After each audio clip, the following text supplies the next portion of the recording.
La somme théologique de saint Thomas d'Aquin, première partie, question 79, article 5. L'intellect agent est-il le même chez tous les hommes? Le philosophe a établi que l'intellect agent est comme la lumière, car la lumière n'est pas la même dans les divers sujets illuminés.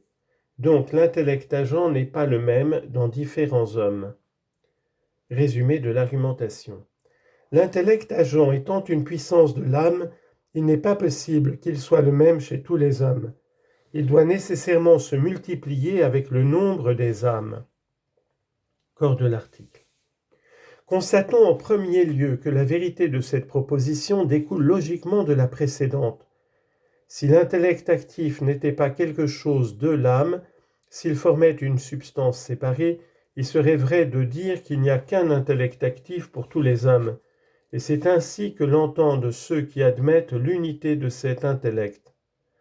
Si l'intellect actif est au contraire quelque chose de l'âme et comme l'une de ses facultés, il faut de toute nécessité qu'il y ait plusieurs intellects actifs suivant le nombre même des âmes, lesquels se multiplient comme les hommes eux-mêmes, ainsi que nous l'avons antérieurement expliqué.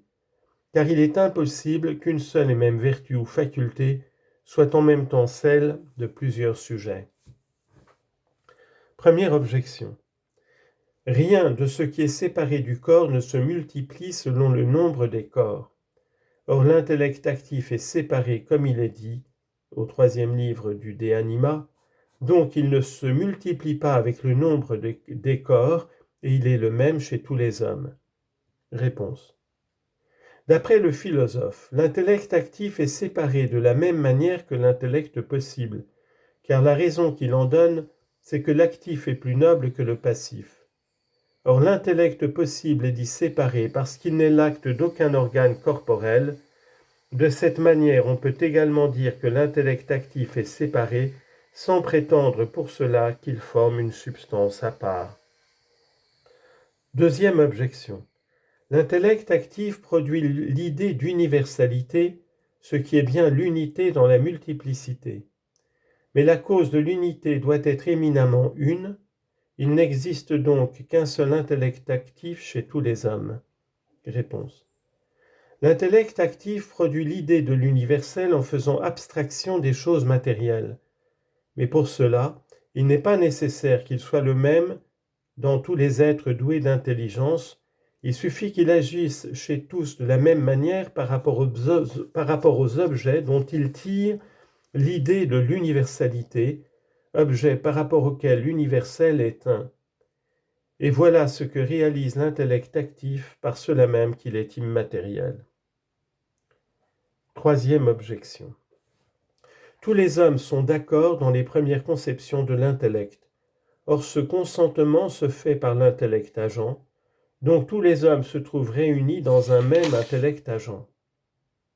Réponse. Toutes les choses qui sont de la même espèce se réunissent dans l'action qui résulte de la nature même de l'espèce, et par conséquent dans la puissance ou vertu qui est le principe de cette action, ce qui ne veut pas dire que la puissance soit numériquement la même chez tous. Or, connaître les premiers principes intelligibles est une action inhérente à l'espèce humaine. Il faut donc que tous les hommes participent à la faculté qui est le principe de cette action. Et cette faculté n'est autre que l'intellect actif. Mais il n'est pas nécessaire que cet intellect soit le même chez tous.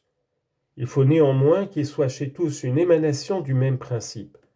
Et en cela, l'accord de tous les hommes concernant les premiers principes démontre réellement l'unité de cet intellect séparé que Platon compare au soleil, mais non point l'unité de l'intellect actif qu'Aristote compare à la lumière.